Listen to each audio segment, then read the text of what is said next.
বনানীতে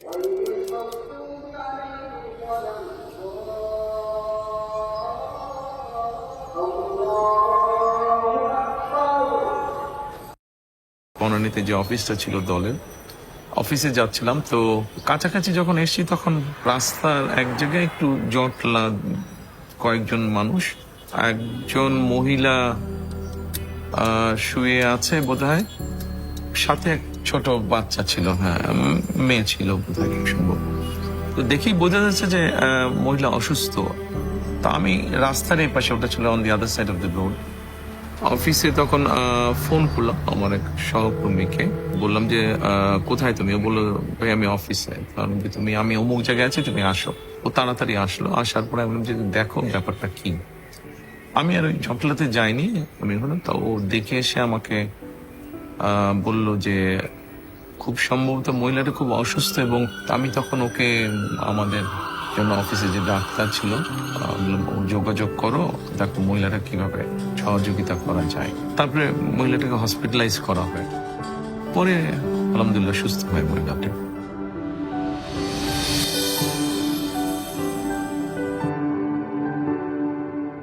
একটা কর্মসংস্থানের ব্যবস্থা মনে হয় করা হয়েছিল, যেখান থেকে মিনিমাম একটা তার ইনকাম হয়, যেখান থেকে সে মোটামুটি চলতে পারে।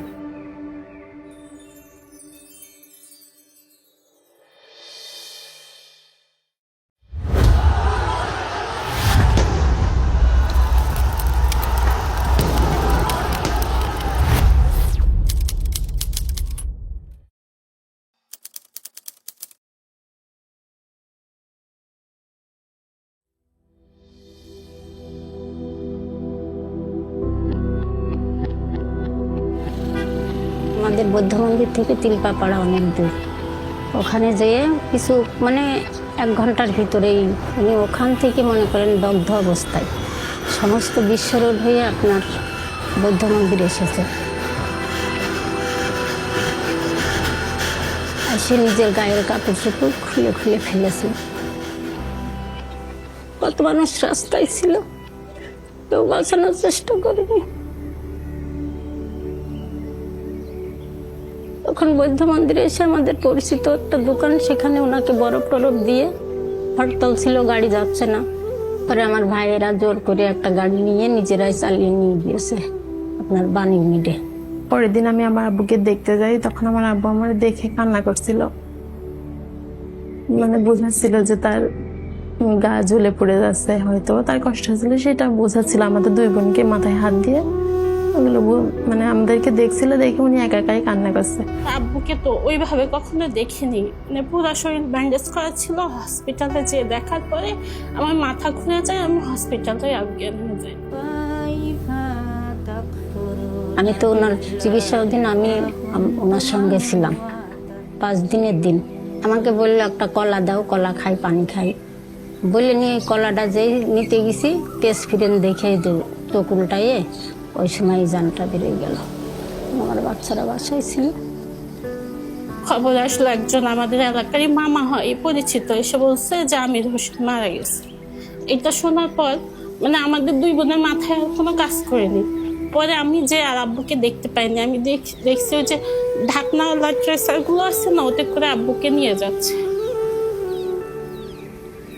যখন লেখালেখি করে লাশের জন্য, আমি অনেক হাতে পায়ে ধরছি যে দেখেন আপনারা অন্তত পোস্টমর্টমটা করেন না।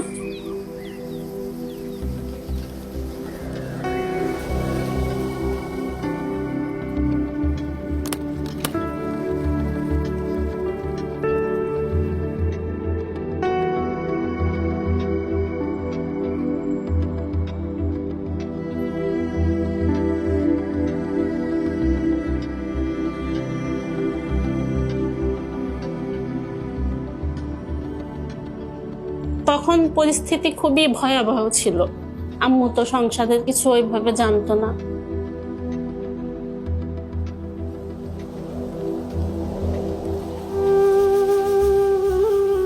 বাবা না থাকলে তো কিছুটা অসহায় লাগেই। আমিও ছোটবেলায় বাবা হারিয়েছি, কাজেই মাথার উপরে বাবার ছায়াটা না থাকলে তো অসহায় লাগে। সেটা ছেলে হোক মেয়ে হোক। হয়তো আমাদের সামাজিক ব্যবস্থায় মেয়েদের জন্য বিষয়টা একটু বেশি কষ্টকর। যখন তাদের এরকম ঘটনাটা ঘটে, তারপরে থ্রু ডক্টর আমান আমরা হেল্প করতাম ফ্যামিলিটাকে। করে একদিন আমান ভাই আমার ওখানে যাই, যে বলে আপনার আমরা মাসে কিছু যদি অনুদান করি আপনি কি চলতে পারবেন? বললে আপনি কাউকে এই বিষয়টা কোনোদিন কেউ যাতে জানতে না পারে। 7 দিয়ে 8 দিয়ে মনে হয় 9টি যে বন্ধ হয়ে গেছিল, বন্ধ হয়ে কোনো খোঁজই পায় নাই। তখন আমি তো আর মনে করেন 8 সালের থেকেই মনে হয় বন্ধ হয়ে গেছিল। আমি তখন আমার নিরুপায় হয়ে আমি দেখলাম এ সম্ভব না, আমি তো আর পারতেছি না। স্বাভাবিক আমি জেলে যাওয়ার পরে তো ওই হেল্পটা বন্ধ হয়ে যায়, ওরাও সবাই তো সমস্যার মধ্যে, কি করবে। তখন আমার ওয়াইফকে জানায় বিষয়টি। তখন আমার ওয়াইফ আমাকে জেলখানায় জিজ্ঞেস করলেন যে বললাম যে হ্যাঁ এটা তো করতাম, বাট এখন তো পারছি না আমরা। ওনারা যখন 1 বছর খোঁজ না হয় তখন আমি খুবই অসুস্থ হয়ে পড়ছিলাম, কারণ আমার সাহসটা হারাই ফেলছিলাম। সেলাই মেশিনে কাজ করে 3টা পেট, তারপরে লেখাপড়ার খরচ, তখন আমি নিজেই বাড়ি চলে আসছি। মনেও কখনো কল্পনাও করি নাই যে ওনারা আর আমার কোনোদিন খুঁজবে। বছর খানিক পরে তখন আবার আমার মামা একদিন ফোন দিয়েছে আমার আম্মুকে। তখন মনে করেন আমার সাহস, আমার একটা বুকে সাহস আসলো। সেই থেকে সমস্ত চিকিৎসার ভার আমার আম্মুর, আমার বড় বোন অসুস্থ হয়েছিল, সমস্ত চিকিৎসার ভার আমার মামাই মানে ওনার দায়িত্বেই করিয়েছে আমার আম্মুকে। এই দেখেন 17-18 মারা গিয়েছে 21 বছর পড়ছে, অথচ 17-18 বছর ওনারা আমার সঙ্গে আমার পাশে আছে। বিপদে আপদে যেটুকুই হোক আমার খোঁজ রাখছে, এটাই কথা। উনি মনে করেন যে আমার মেয়েদেরকে দিত আর বলতো পড়াশোনা করছো, সকালে এইভাবেও খবর নিছে, তোমরা কি স্কুলে গেছো, কিভাবে পড়ো, কখন পড়তে বসো। মেয়েদের সবসময় বলে ওদেরকে দিয়ে দেবেন না। যেহেতু বাবাও নেই, সেই জন্য ওরা যদি লেখাপড়া শিখতে পারে, ওরা যদি নিজের পায়ে দাঁড়াতে পারে, তাহলে ফ্যামিলিটার মধ্যে আত্মবিশ্বাসটা ফিরে আসবে। আমি সেই চিন্তা থেকেই বলেছিলাম যে বিয়ে তো করবি, সেটা 2 দিন আগে হোক পরে হোক। তো আমার মা আমাদের জন্য সেই থেকে, আমার মাও আমাদের জন্য অনেক করেছে, মনে করেন পড়াশোনা শেষ করিয়েছে। আমি তো তখন বুঝি নাই যে আমি এটা কোথা থেকে পাচ্ছি, আমি তো এতদিনও জানতাম না। এইবার ডাক্তার দেখাইতে যেয়ে এই মনে হয় বছর 2, তখন বললো যে আপনি যেহেতু নামাজ পড়া রোজাদার লোক, আপনাকে আমার কিছু বলার নেই, ওনার জন্য দোয়া করেন। ওনার আম্মা খুব অসুস্থ, উনি ফোন দিয়ে আমাকে এটা বলে। তখন আমি বুঝতে পারি আমার যখন কেউই ছিল না, তখন 2টা বাচ্চা নিয়ে অসহায় অবস্থা, ওনারা আমার পাশে ছিল। ট্রিটমেন্টের থেকে শুরু করে সমস্ত লেখাপড়া, যা দায় দায়িত্ব, ওষুধপত্র নিয়ে এতদিন আমার সঙ্গে ছিল এবং এখনো আছে। মনে করেন উনি তো বাবার মতো দায়িত্ব এতদিন আমাদের পালন করে এসেছে। ওনাকে দেখলে ওনার সাথে আমি একটু জাস্ট আমার ভালো মন্দ কথাগুলো শেয়ার করতে চাই, ওনাকে একটা সালাম জানাতে চাই। আমার কাছে যখন মনে হয় যে তাদের পাশে একটু দাঁড়ানোতে তারা নিজের পায়ে দাঁড়াতে সক্ষম হয়েছে, তাদেরকে একটু সহযোগিতা করেন, যতটুকুই হোক সহযোগিতা করার হলে ডেফিনেটলি তখন তো ভালো লাগে।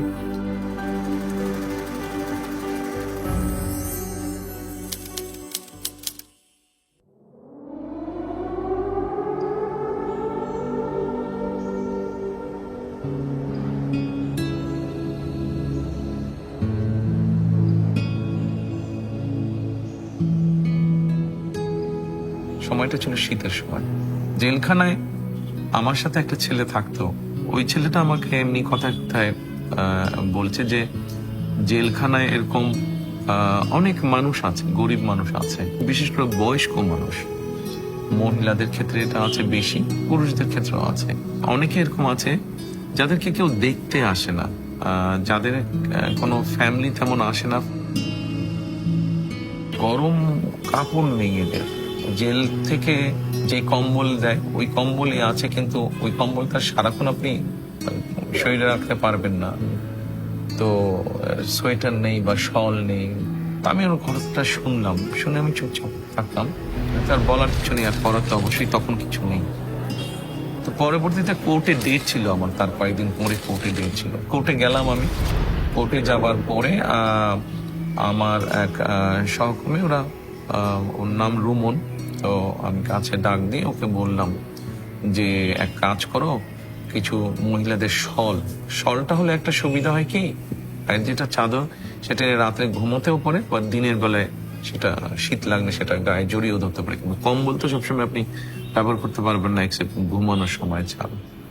কারণ যে পুরুষদের জন্য কিছু সোয়েটার এবং মহিলাদের জন্য কিছু শল তুমি একটু আমাকে এনে দাও, জেল অথরিটি ওনাদের কাছে তুমি পৌঁছে দাও, আমি ওনাদের সাথে কথা বলবো। তখন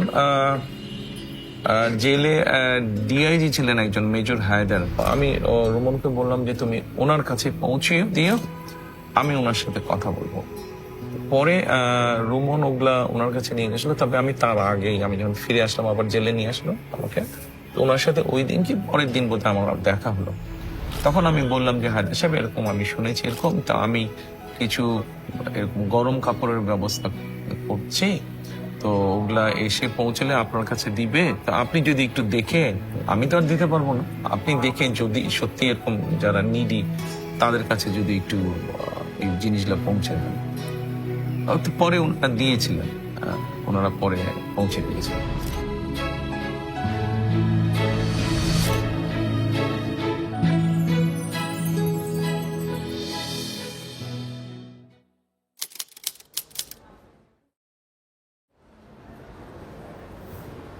আমার বাবা একজন স্কুল টিচার, মাদ্রাসার টিচার, কিন্তু পরিবারে আমাদের তো 5 ভাই আমরা বেসিক্যালি। তো সেই সময় আমার বাবার জন্য এডুকেশন যে এক্সপেন্সটা সেটা ব্যয় করা বেশ কষ্টকর হচ্ছিল আর কি। আমার বাবা একজন কৃষক, আমার আরও 2টা বোন আছে, এর মধ্যে আমি মেডিকেলে চান্স পাই। আমার বাবা যেহেতু কৃষক, ওনার জন্যে এই 3 জনকে একসাথে এই যে এটার যে খরচটা এটা ক্যারি করা আসলে অনেক কঠিন ছিল। অন্যান্য ভাই যারা ছিল, যারা ভার্সিটিতে পড়তো, তাদের থেকে কিন্তু আমার খরচটা একটু বেশি ছিল। সেই সময় একটা প্রেশার নিয়ে, একটা টেনশন, চিন্তা। অনেক ছেলে মেয়ে আসতো, meritorious result, very good, excellent result, কিন্তু মেডিকেল বা ইঞ্জিনিয়ারিং বা আর্কিটেকচার এই পড়াগুলো তো একটু এক্সপেন্সিভ, বেচারারা এফোর্ড করতে পারতো না। আমার প্রতিদিনের টেনশন হইতো যে আসলে কি মানে এইভাবে কি লেখাপড়া কন্টিনিউ করা সম্ভব। যখন আমি ফার্স্ট ইয়ারে থাকি তখন তো আমি টিউশনি খুঁজতেছিলাম, তো শুরুর দিকে ওইভাবে কোনো টিউশনি পাওয়া যাচ্ছিল না। যে কোনো কারণেই হোক, আমার স্ত্রী যেহেতু একজন ডাক্তার, সে কারণে হয়তো নিজের অজান্তেই হয়তো মেডিকেলের বিষয়টা চলে এসছে আমার সামনে। এই সময় আমার পাশে বিটু ভাই, এই ওনারা আমাদের সঙ্গে কমিউনিকেট করলেন আর কি, করলেন যে ওরা প্ল্যান করলেন যে বললেন যে আমরা তো তোমার রেজাল্ট দেখেছি, তোমার সম্পর্কে শুনেছি, আমরা তোমাকে একটা স্কলারশিপ দেওয়ার জন্য সিলেক্ট করেছি। কিছু ক্রাইটেরিয়া ছিল আমাদের, রেজাল্টটা দেখবো আমরা এবং তার মানে ফাইন্যান্সিয়াল ব্যাকগ্রাউন্ডটা সত্যি ডিজার্ভ করে কিনা, কারণ আমাদের তো রিসোর্স অল্প রিসোর্সের মধ্যে যেহেতু আমরা দিব, তো সেই জন্য আসলে সে ডিজার্ভ করে কিনা সেই সাপোর্টটা, ওটা আমরা চেক করতাম ভালো করে। এবং আমার পুরো ফ্যামিলিতে কোনো ডাক্তার নেই, আমাদের ফ্যামিলিতে কোনো ডাক্তার নেই বেসিক্যালি। তো আমি কিন্তু পারি ডক্টর, তারা চাইতেন যে তার একটা ছেলে ডাক্তার হবে, আর আমিও বেসিক্যালি এটা আমি চাইতাম যে আমিও ডাক্তার হব।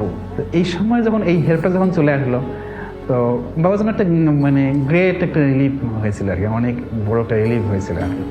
পুরো মানে ফার্স্ট ইয়ার থেকে শুরু করে একদম ইয়ার পর্যন্ত, ফাইনাল ইয়ার পর্যন্ত, যতদিন আমি ইন্টার্নিতে না যাচ্ছি এবং ইন্টার্নের ভিতর না পাচ্ছি, এই সময়টা পর্যন্ত ওরা কিন্তু আমাকে ফুলি একটা ফাইন্যান্সিয়াল সাপোর্ট আমাকে দিয়েছে।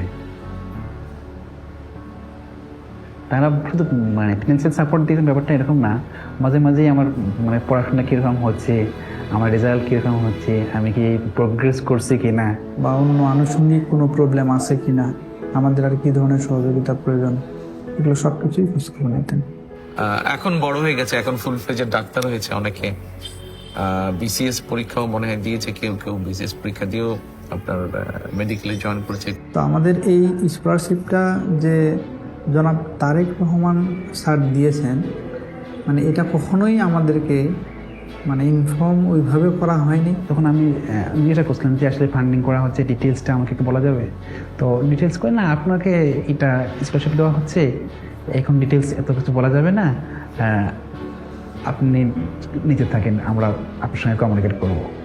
এখন হয়তো কেউ কেউ কিছু কিছু হয়তো বা জেনেছে, বাট মোস্টলি জানে না।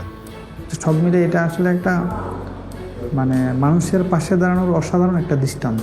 আজকে আমি মানুষকে সেবা করতে পারতেছি, এইটা সম্ভবই হইতো না যদি আমি ওই সময় আমার জার্নিটা কমপ্লিট করতে না পারতাম। একজন ডক্টরকে ডক্টর বানানো শুধু একটা মানুষকে উপকার করা না, এটা হাজার মানুষের উপকার করা। আপনি যখন একটা লক্ষ্য বা উদ্দেশ্য নিয়ে, ঠিক আছে, আপনি যখন একজনের পাশে দাঁড়াচ্ছেন আপনার যতটুকু সম্ভব আপনার পক্ষে, এবং যখন দেখছেন যে আপনি যে উদ্দেশ্যে দাঁড়িয়েছেন এবং ওই মানুষটা তার লক্ষ্যে পৌঁছেছে, এটাতে ডেফিনেটলি আপনি ভালো ফিল করেন।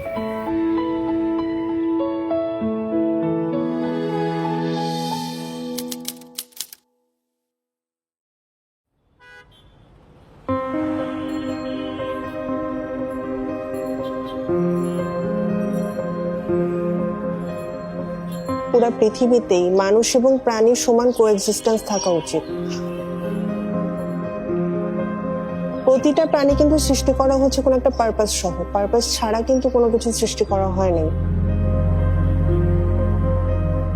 ওরা তো বলতেও পারে না যে আমার খিদা লাগছে বা আমার এই জায়গাটায় ব্যথা, তাহলে ওদের প্রতি আমাদের রেসপন্সিবিলিটিটা আরো অনেক বেশি হওয়ার কথা না?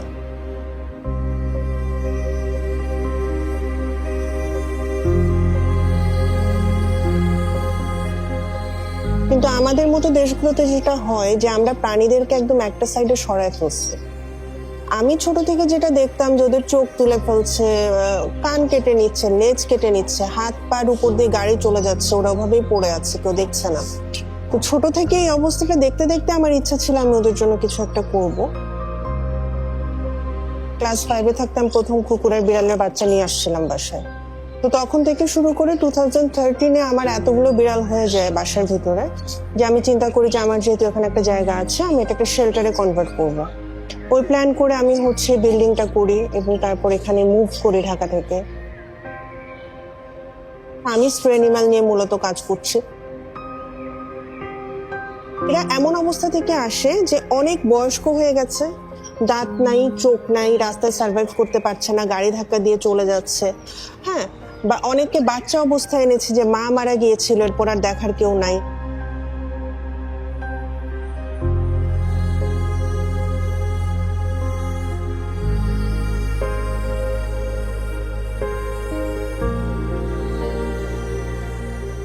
আমাদের এখানে অনেকগুলো আছে চোখে দেখতে পায় না, ওরা একটু এদিকে ওদিকে ঘুমায় থাকে, খুব একটা মুভ করে না। আর হাফ প্যারালাইজড অনেকগুলো আছে যারা ঠিক মতো হাঁটতে পারে না। তোরা রাস্তায় খাবার পাবে কিভাবে আর খাবে কিভাবে, যেখানে সুস্থ কুকুরে সার্ভাইভ করে না। প্রত্যেকটি প্রাণী, জীব কোন রকম ভাবে মানুষের উপকার তো করছেই। আমরা সৃষ্টির সেরা সৃষ্টি আল্লাহ, সেটা আমাদের দায়িত্ব এই যে কোনো জীব প্রাণীর প্রতি যত্নশীল হওয়া। সোশ্যাল মিডিয়া অথবা কোনো বাংলাদেশি টিভি চ্যানেলে খুব সম্ভব দেখেছিলাম কোনো একটা প্রোগ্রামে যে ও বেশ স্ট্রাগল করছিল, মানে যেহেতু এই ধরনের স্ট্রে ক্যাট বা ডগকে নিয়ে এসে বিশেষ করে যারা ইনজুরিও হেল্প করে, কিন্তু ও ওরকম সহযোগিতা বোধহয় পাচ্ছে না। তখন আমি ঢাকায় আমার এক সহকর্মী বললাম যে একটু যাও তো, তুমি দেখে আসো তো কি বিষয়টা কতটুকু ঠিক বেঠিক বা সঠিক। 2018-এর দিকে মেহেদি ভাই আমাদের সাথে প্রথম যোগাযোগ করেন over the phone. And to be honest, আমি তখনও জানতাম না যে উনি আসলে কে বা কার পক্ষ থেকে উনি ডোনেশনটা দিচ্ছেন। উনি এখানে আসছেন, শেল্টার উনি ভিজিট করে যান।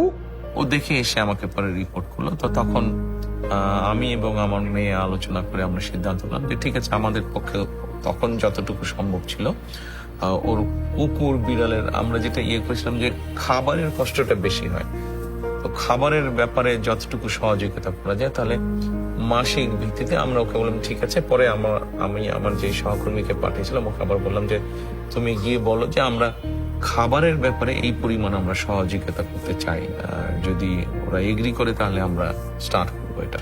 তো তখন তারপরে আমরা তাকে এখন পর্যন্ত আমরা চেষ্টা করছি কন্টিনিউ করতে।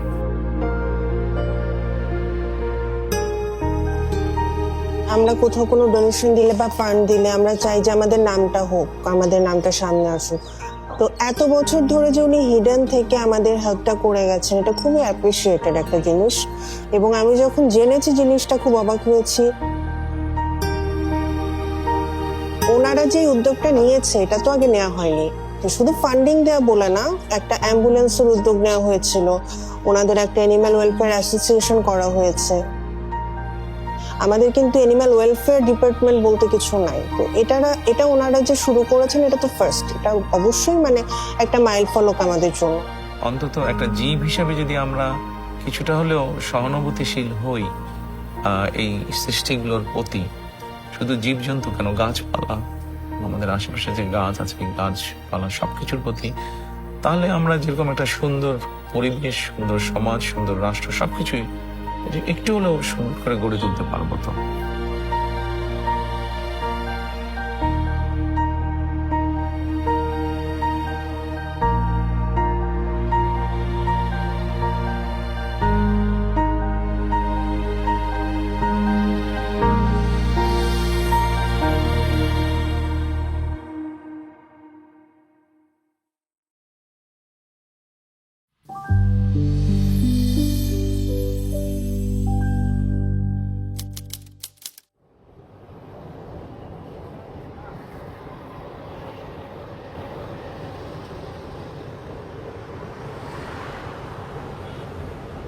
প্রথম ছেলে গেল আলট্রাসাউন্ড করবার, প্রথম গেছে মেডিকেলতে বাইরে, পরে গেছে আলট্রা করবার যাব। এই টাইমে সরহ দুজন দাঁড়াই দিছে, দাঁড়াইতে যখন সরব পার ওপর গেছে তখন অ্যাক্সিডেন্ট হয়ে গেছে।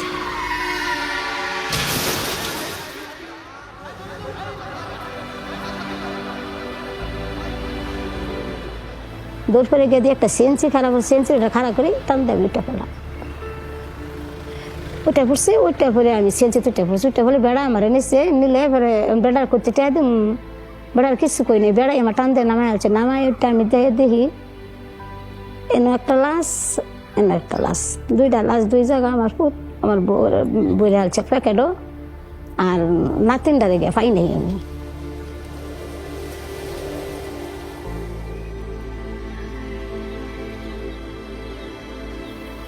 আবুর মাথা এখানে ছিল না, সব মাথাটা ছিলান ছিল, মাথা এলে গেছে, আব্বার মুখ দেখা গেছিল না, আব্বারও চিনা গেছিল না।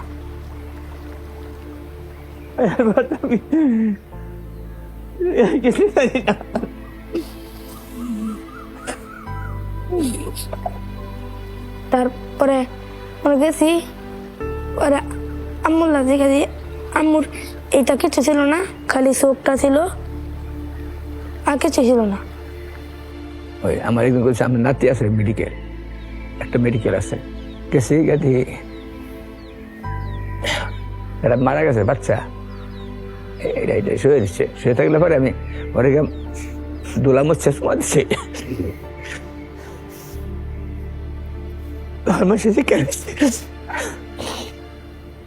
মারা গেছিল সঞ্জিদা, 3 বছর বয়স, 5 বছর হয়।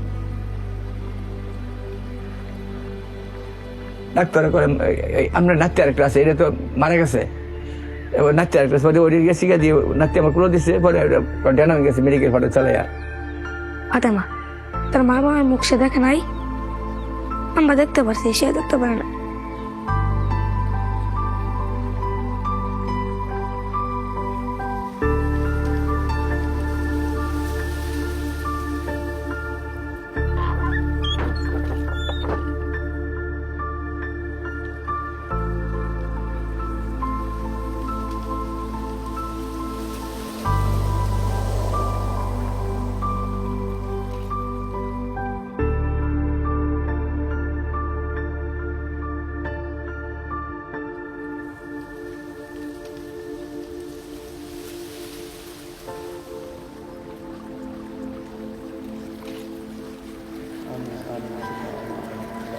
কয়েক বছর আগের ঘটনা, পত্রিকায় দেখে আমি জেনেছি ঘটনাটা।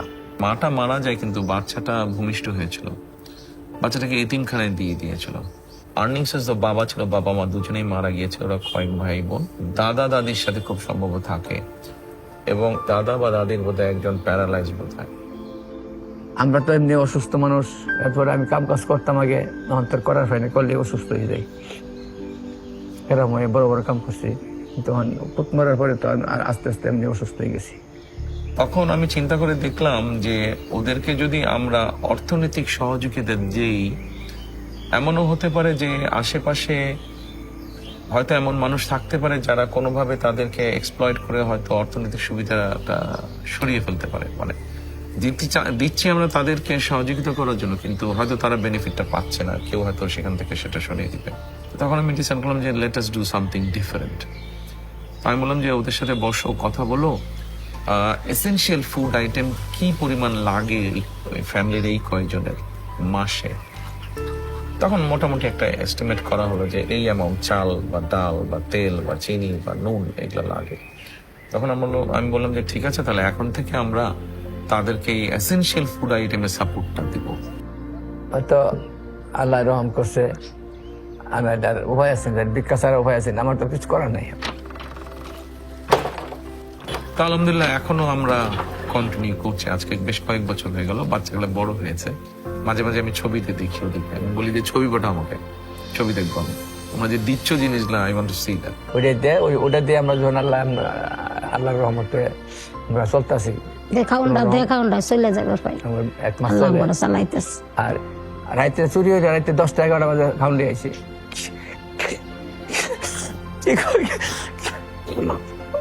কি কষ্ট, কষ্ট হয়ে গেছে, অনেকদিন কষ্ট হয়ে গেছে। কষ্ট গেছে, এটা আমি হয়তো বুক করছি, অনুভব করছি যে রাইতে 10টা, 8টা, 9টা, 10টা চুরি হয়েছে, খাওয়া গেছে, তার খাউন বন্ধ দেয় নাই, প্রত্যেক মাসে খাউন দিয়ে গেছে। 1 মাসও মিস খাওয়ান দিচ্ছে, মেঘ বৃষ্টি খাউন দিয়ে গেছে। যারা এই কাজগুলো করতে পছন্দ করে, যারা চায় এরকম করতে, পাশে গিয়ে দাঁড়াতে, দলমত নির্বিশেষে, এরকম অনেক মানুষকে আমরা চেষ্টা করেছি তাদের পাশে গিয়ে দাঁড়াতে, যারা আমাদের দলই করে না, আমাদের দলের সাথে যাদের কোনো সম্পর্কই নেই, বাট মানুষটা অসহায়, তার একটা সহযোগিতা বা সাহায্য প্রয়োজন, করেছি আমরা। ধন্যবাদ, মানে লাখ লাখ শুক্রিয়া, তাকে ভাষায় প্রকাশ করার মতো না। উনি যে উপকারটা যা করছে আর কি, এটা আমার বাসায় করার মতো কোনো নাই, বলার মতো কোনো ভাষা নাই। বাচ্চাগুলো বড় হচ্ছে, বাচ্চাগুলো লেখাপড়া শিখবে, ইনশাল্লাহ নিজের পায়ে দাঁড়াবে। ওর বাবা মারা বেঁচে থাকলে তাই তো করতো তারা, তো বাবা মা আনফর্চুনেটলি বেঁচে নেই। এতটুকু যখন আসছে ইনশাল্লাহ বাকিটাও যাবে।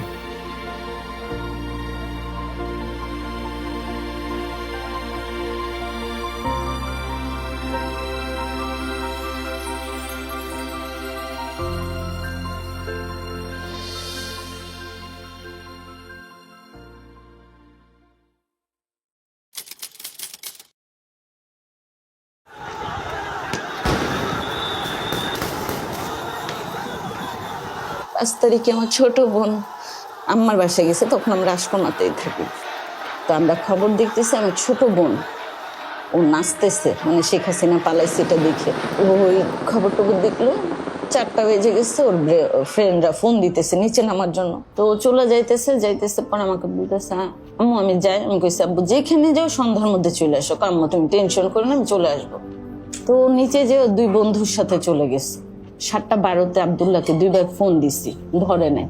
7:19 আবার ফোন দিছি, 2বার ধরে নেয়। 3বারের মাথায় ও ধরছে। 36 সেকেন্ড ওর সাথে আমার কথা হয়েছে। সালাম দিয়ে শুধু বলছি বাবা তুমি কোথায়? ও বলছে এয়ারপোর্টের মাথায়।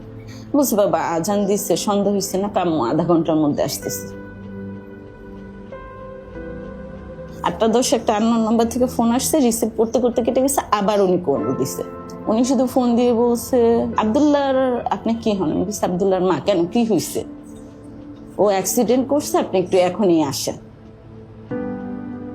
আমি শুধু ওনাটা নিচ্ছে আর আমার ব্যাগটা নিচ্ছে আর মোবাইলটা নিচ্ছে। তো এর মধ্যে আবার উনি ফোন দিছে আছে, আপনি তাড়াতাড়ি না আসলে ঢাকা মেডিকেল পাঠিয়ে দিবে। ওনার এই কথা শোনার পর আমি মোটামুটি যে আব্দুল্লাহর হয়তো গুলি লাগছে, রাস্তায় বেরোনোর পরে আমি বুঝি।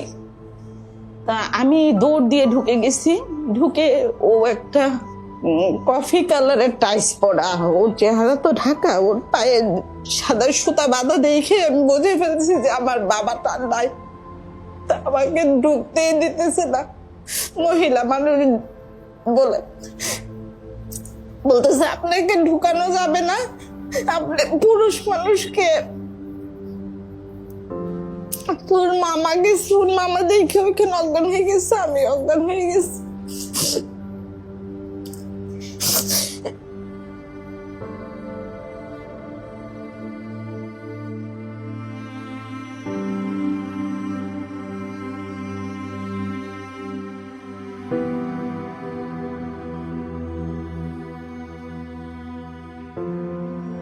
আব্দুল্লাহ হসপিটালে যাওয়ার পর শুধু 3-4 বার বলছে আমি বাঁচবো না, আমার আম্মাকে ফোন দেন, আমার আম্মু আসলে আমি ঠিক হয়ে যাবে, এবং ও আমার নাম্বারটাই দিছে।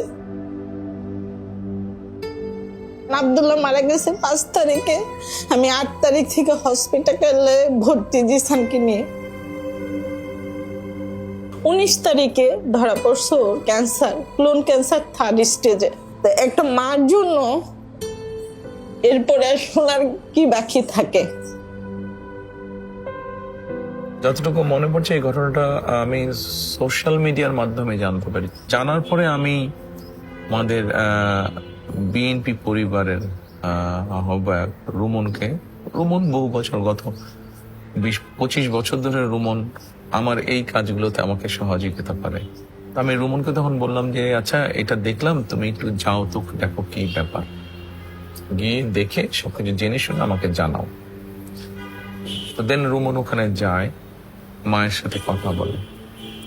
অসম্ভব অসহায়তার একটা ঘটনা সেদিন আমি জানলাম।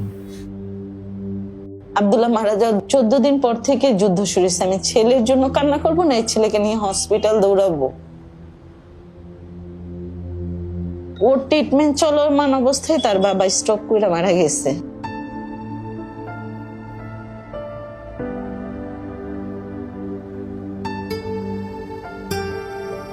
দিন শেষে আমার ছেলের জন্য আমি, আর আমার জন্য আমার ছেলে, আসলে আমরা অনেক একা।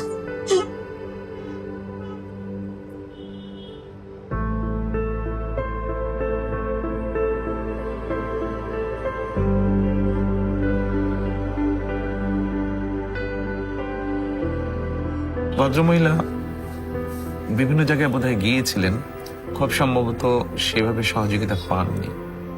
তারপরে আমি তখন রুমনকে বললাম যে ঠিক আছে।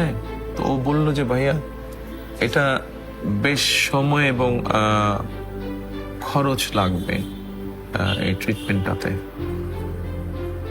তো আমি জিজ্ঞেস করলাম কেমন খরচ লাগবে, যেই খরচটা লাগবে একটু অ্যামাউন্টটা একটু বড়। বললাম যে ঠিক আছে, আল্লাহর নাম নিয়ে বিসমিল্লাহ বলে চলো আমরা শুরু করি, যতটুকু পারি আমরা এগোবো, আমরা আমাদের চেষ্টাটা করি, বাকি আল্লাহর ইচ্ছা। ওর এক একটা কেমো 49,000 টাকা করে পড়ছে। 3টা কেমোর পর থেকে প্রত্যেকটা কেমোর টাকা আমরা বিএনপির পরিবারের পক্ষ থেকে পাইছি। উপর আল্লাহর পরে যদি কেউ আমাকে সাহায্য করে দেয়, আমরা বিএনপির পরিবার করছি, কারণ আমার ধরা সম্ভব ছিল না এই ট্রিটমেন্টটা করার। ওর 2টা অপারেশন আমি বাইরে করাইছি, বাইরে ডাক্তার দিয়ে, সিএমএইচ এর ডাক্তার দিয়ে বাইরে করাইছি। আমার অনেক টাকা লাগছে, এই 2টা সার্জারির টাকাও সম্পূর্ণ আমরা বিএনপির পরিবার দিচ্ছি। তারেক রহমান নিজে ফোন করে জিসানের খবর নিয়েছে আমাকে, ওনাদের গুলশান অফিসে ডাকায়া উনি আমার সাথে, আমার ছোট ভাইয়ের সাথে কথা বলছে জিসানের জন্য যা লাগে আমি করবো, আমি যতটুকু পারি, আপনি শুধু সুস্থ থাকুন। তখন তো বিধ্বস্ত উনি, স্বামী মারা গিয়েছে, বড় ছেলে শহীদ হয়ে গেছে জুলাই, ছোট ছেলে এরকম অবস্থা। ওনাকে সাহস দেওয়ার জন্য আমি বললাম যে আপনি চিন্তা করবেন না, আমাদের পক্ষে যতটুকু সম্ভব আমরা আপনার পাশে আছি, টেনশন করেন না, আল্লাহর উপরে ভরসা রাখেন, ইনশাল্লাহ আপনার সন্তান সুস্থ হবে। ওনাকে যদি আমি কৃতজ্ঞতা মুখেও বলি সেটা প্রকাশ করে শেষ করতে পারবো না। আমি নামাজ পড়ে ওনার জন্য, ওনার ফ্যামিলির জন্য দোয়া করি। আমাদের সফলতা বা আনন্দটা এখানেই যে বাচ্চাটা আলহামদুলিল্লাহ আজকে অনেক সুস্থ, অনেক সুস্থ বাচ্চাটা। মানে আমি চাওয়ার আগে এত কিছু পাইছি যে চাওয়ার আর জায়গা নাই গা, মানে আমার কোনো কিছু ফুলফিল, আমার বাচ্চার চেয়ে বড় কিছু তো নাই। তারা আল্লাহর রহমতে তাদের উসিলায় আমি আমার বাচ্চাটাকে সুস্থ পাইছি, এটাই আমার জন্য অনেক অনেক অনেক আলহামদুলিল্লাহ। মাটাও যখন সেই প্রশান্তির হাসি দেয়, ওটাই আমাদের কাছে সবচেয়ে বড় পাওয়া।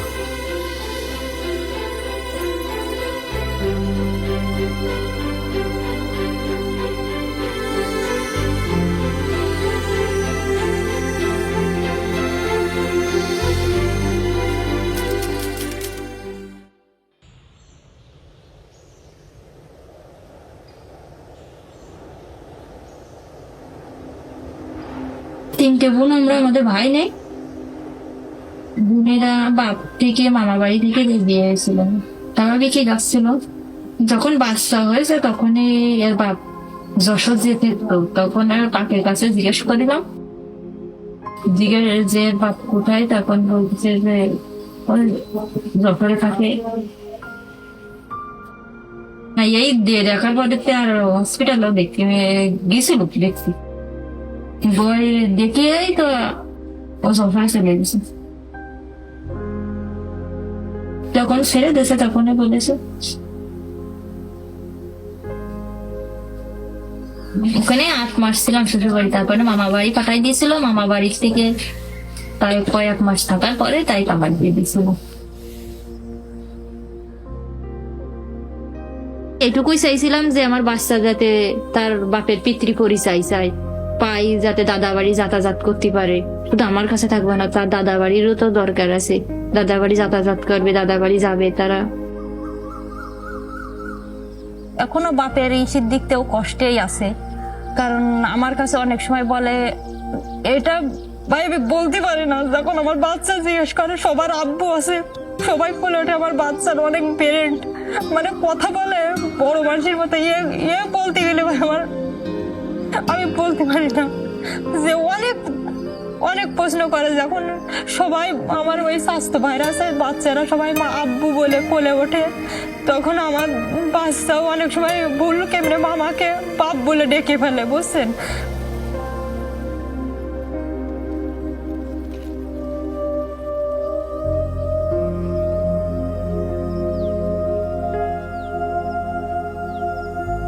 অনেক কষ্টে ছিল, বাচ্চাটাও অনেক কষ্টে ছিল, আমার সাথে অনেক না খেতে গেছে বাচ্চাটাও।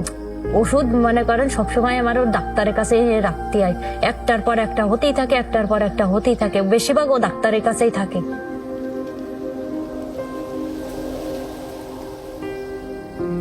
আমাদের থাকার ঘরও ছিল না, যে বাচ্চাটা নিয়ে থাকবো আমাদের থাকারও ঘর ছিল না।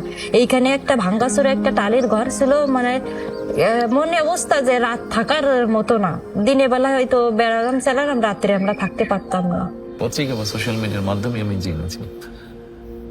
তারপরে আমি আমার অভ্যাস মতো আমার টিমকে আমি বলেছি এই বিষয়টা কি, একটু তোমরা আগে নিজেদের মতন করে জানো। তারপরে ওরা যায় জানে, এবং তারপরে আমাদের অবস্থান থেকে যেটা মনে হয়েছে, যতটুকু মনে হয়েছে করা সম্ভব বা করতে পারবো আমরা সেভাবে চেষ্টা করেছি তাদের পাশে দাঁড়ানোর জন্য। তার এসে আমাকে বললেন আমার বাচ্চার পাশে সুবিধা অসুবিধার জন্য পাশে থাকবে, লেখাপড়ার খরচ দিবে, আবার বলেছে তোমাকে একটা থাকার স্থান করে দেওয়া হবে ঘর। তা আমার ওই যে দেখতে পাচ্ছেন আপনারা এই ঘরটা তিনি করে দিয়েছেন, আলহামদুলিল্লাহ। এই আমার বাচ্চা নিয়ে ওই ঘরে আমি থাকতে পারবো। আর তিনি বলেছেন যে লেখাপড়ার খরচ নিব, দায়িত্ব তিনি পাশে থাকবে। একটি স্বাভাবিক বাচ্চার ভবিষ্যৎ যেমন হওয়া উচিত, ওই বাচ্চাটার ভবিষ্যৎও চেষ্টা করবো আমরা সেভাবেই গড়ে তুলতে। বাচ্চাটা এখন ছোট আছে, কয়েকদিন পর একটু বড় হবে, যখন স্কুলে যাওয়ার বয়স হবে ও স্কুলে যাবে ইনশাল্লাহ, শিক্ষা গ্রহণ করবে। এক সময় তার যেই যোগ্যতা আছে, মেধা আছে, সেটার ভিত্তিতে সেইভাবে সে এগিয়ে যাবে। হ্যাঁ, তারেক রহমান তিনি মানে আমাদের কষ্ট বুঝেছেন, যে তিনি একটা আসলে আমার কাছে মনে হয় তিনি একটা মহান মানুষ, যে আমাদের পাশে দাঁড়াইছেন, যে গরিবের পাশে দাঁড়াইছেন। তার শুভাকাঙ্ক্ষী হিসাবে আমরা যারা আছি, আমরা যতটুকু পারি তাকে সহযোগিতা নিয়ে তার পাশে দাঁড়াবো, তার সাথে থাকবো।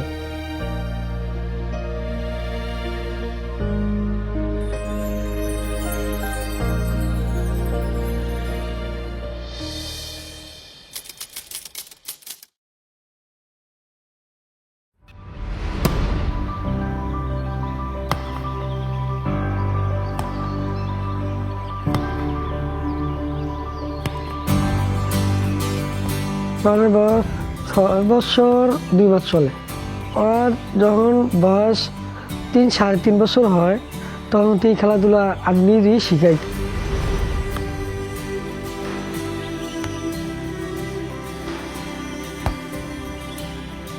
সর্বপ্রথম আমার শ্বশুরি একটা বল দিয়েছিল প্লাস্টিকের, মানে তাই সে ছোট ছিল, একটা হাঁটা শিখছে, ওই সময় একটা প্লাস্টিকের বল এনে দিয়েছিল। ওই থেকে মানে বল হাতে নেই, ওই খেলতে লাইতে পরে হ্যাঁ একটা বল এনে দিছে। আমার দোকানের সামনে আমি ফজর নামাজ পড়ি, ডেলি শিখাইতাম, অন্তত 1 থেকে 1.5 ঘন্টা। যখন 2-5-6 মাস খেলা শিখছে তখন দেখি হয় নিজেই সেতুভাবে আরও বা বরখাতে জায়গা হ্যাঁ খুব আগ্রহ। তখন দেখলাম আস্তে আস্তে যেটা শিখে আল্লাহ দিলে সেটাই দেওয়া শিখে বা শিখতে চেষ্টা করে। তখন আমি বুঝছি না আস্তে আস্তে মোটামুটি ভালো একটা কিছু করবে। আমাদের এলাকায় অনেক পোলাপাইন আছে মোবাইলে ভিডিও করে টুরা প্রথম ইয়া করছে, পরে চ্যানেল আছে না চ্যানেলে আসলো সবাই হিসাবে এটা ভিডিও টিডিও করে ভাইরাল করছে। আমাদের দলের একজন নেতা আছে আমিনুল, সবাই ওকে ফুটবলার আমিনুল হিসেবে জানে।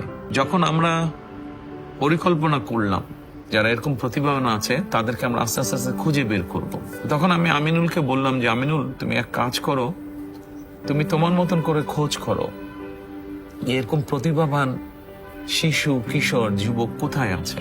এবং তখন খুঁজতে গিয়ে আমরা এই ছোট বাচ্চাটাকে খুঁজে পেলাম। আমি সাইকেলের কাজ করি, মেকানিক কাজ, অত 500-600 টাকা কাজ করি, এটা দিয়ে আমি সংসার চালাই চলি। তখন আর বোর্ডও ছিল না, জার্সি আমার দেশের পোলাপাইনে 2টা জার্সি দিয়েছিল, ওই জার্সি দিয়ে খালি পাই খেলাধুলা করতো।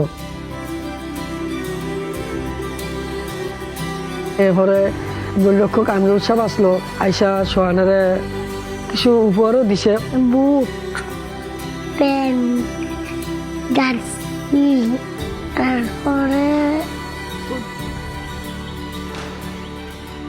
বল। ছেলেদের মধ্যে হোক মেয়েদের মধ্যে হোক, যার যেই প্রতিভাটা আছে তাকে আমরা চেষ্টা করবো সেই প্রতিভাটা আরো যাতে বিকশিত হতে পারে সেই সুযোগটা তৈরি করে দেওয়ার জন্য। ছেলে তো দেশের হয়ে খেলবো, ভালো একটা কিছু করবো, এটাই তো আমার স্বপ্ন, যাতে এটাই দেশের ভালো কিছু করা, এটা আমার ভালো কিছু করা। আমাদের এই প্রতিভাবানদেরকে যদি বের করি এবং ওদেরকে যদি একটা স্কোপ তৈরি করে দিতে পারি আমরা, তারা আরো বিকশিত হয়। ছোট্ট মিছিল আরো লইতে পারি, এগুলো গেঞ্জিগুলো আরো হতে পারে, সাপ দিয়ে আরো লইতে পারি, তারপরে পিসের মধ্যে আরো লইতে পারি, তারপর আবার কত কিছু পারি। আমি ধন্যবাদ জানাই তারেক রহমান সাহেব আর গোলরক্ষক আমিনুল সাহেব, তারা আমার মাসে কিছু অর্থায়ন দেয়। এটা দেওয়ার পরে এখন মোটামুটি আমার স্বাভাবিকভাবে ভালোভাবে আমি চলি, প্ল্যান পড়ালেখা করাইতে পারি, আমার এখন সত্যি তো সহজ হয়। তারেক রহমান সাহেবকে আমি মনে করি ঠিক আছে আমার মাথার উপরেই রাখি। তার কাছে আমি কৃতজ্ঞ যে আমার ছেলের পাশে দাঁড়াইছে। আমাদের লক্ষ্য উদ্দেশ্যটা হচ্ছে যে এই প্রতিভাবানদেরকে যদি আমরা প্রপারলি ট্রেনিং এর ব্যবস্থা করতে পারি, তাহলে এই মানুষগুলোকে দিয়ে আমরা দেশের জন্য সুনাম সম্মান বয়ে নিয়ে আসতে পারি, যেটা ভেরি মাচ পসিবল, আমি দৃঢ়ভাবে বিশ্বাস করি।